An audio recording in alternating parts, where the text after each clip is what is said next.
বিপ্লব হয়েছে, এই যে ফ্যাসিজমের পতন হয়েছে, এটা কেন হয়েছে জানেন? এই যে বিভিন্ন ধরনের মত আছে না আমাদের সমাজে, বিভিন্ন ধরনের ধর্ম আছে না, এবং বিভিন্ন শ্রেণী পেশার মানুষ তো আছে, সকল মানুষের মত প্রতিষ্ঠার জন্যই রেভলিউশন হয়েছে না? এখন আমাদের সমাজে বিভিন্ন ধর্ম আছে, বিভিন্ন বর্ণ আছে, বিভিন্ন শ্রেণী পেশার মানুষ আছে, বিভিন্ন আদর্শের মানুষ আছে। আপনি একটা আদর্শ মানেন, আমি একটা মানি, আপনি আমারটা পছন্দ নাই হইতে পারে, ঠিক আছে? তাই বইলা আপনারা এখান থেকে মাইরা কাইটা খেদাই দিতে হবে, এই ধরনের কোনো সিস্টেমের জন্য রেভলিউশন হয় নাই।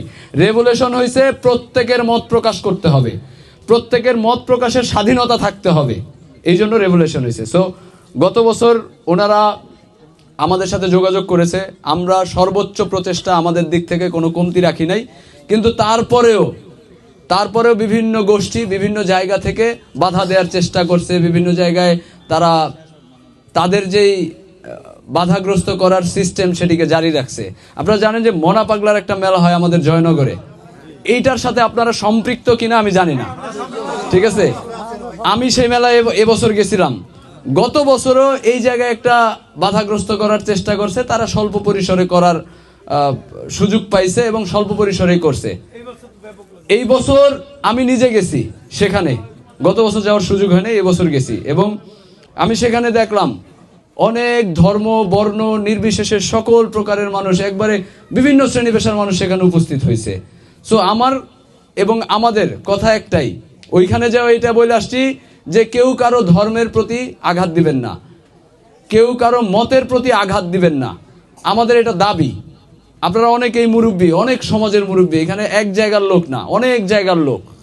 সো আমরা চাই যে আপনারা কারো ধর্মীয় অনুভূতিতে আঘাত দিবেন না, আপনাদের প্রতিও কেউ যেন আঘাত না করে সেইটার দায়িত্ব আমরা নিব, ঠিক আছে?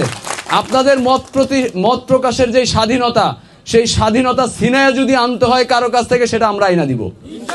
এই যে আপনারা যেই দিক দিয়ে যাই করেন না কেন, এটা আপনাদের একটা আদর্শ, আপনারা লালন করেন, ঠিক না? এবং এই আদর্শ থেকে জোর জবরদস্তি করে কেউ সরায় দিবে, সেই সুযোগ বাংলাদেশে আর হবে না।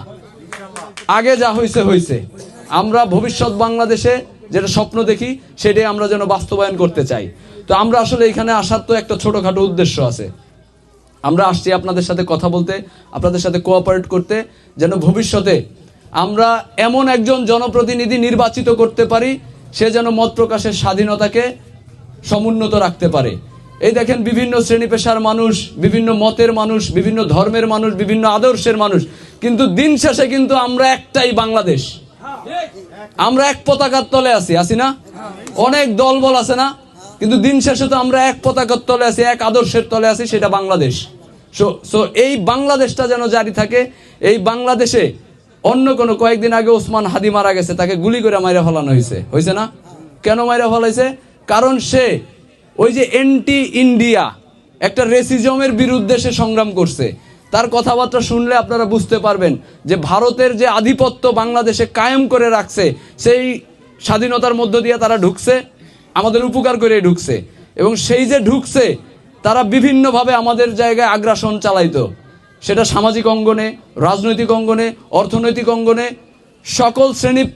সকল জায়গায়। অর্থাৎ তারা যে আগ্রাসনটা চালাইতো, সেই আগ্রাসনের বিরুদ্ধে একটা মুখ হয়ে দাঁড়াইছিল আমাদের ওসমান বিন হাদি, এবং সেই কারণেই তাকে আসলে শহীদ হইতে হয়েছে। তো আমরা তার রুহের মাগফিরাত কামনা করি, এবং আমরাও বলে দিতে চাই, যেহেতু আমরা বাংলাদেশ, সম্মিলিতভাবে বাংলাদেশ, সেহেতু আমরা এই দেশে শুধু ভারত কেন, পাকিস্তান কেন, পৃথিবীর কোন শক্তিধর দেশ হোক অথবা দুর্বল দেশ হোক, তাদের তাবেদারি আমরা সহ্য করব না। আমরা এইখানে শত্রুতা থাকলে নিজেদের মধ্যে থাকবে, নিজেরা মিউচুয়াল করে নিব, কিন্তু বাইরে থেকে কোনো শক্তি এসে এখানে মিউচুয়াল করার চেষ্টা করবে, আমরা তাদের প্রতিহত করবো ইনশাল্লাহ। সো সবাইকে অসংখ্য ধন্যবাদ, আপনারা কথা শুনলেন, এবং আমাদের মাঝে এই মুহূর্তে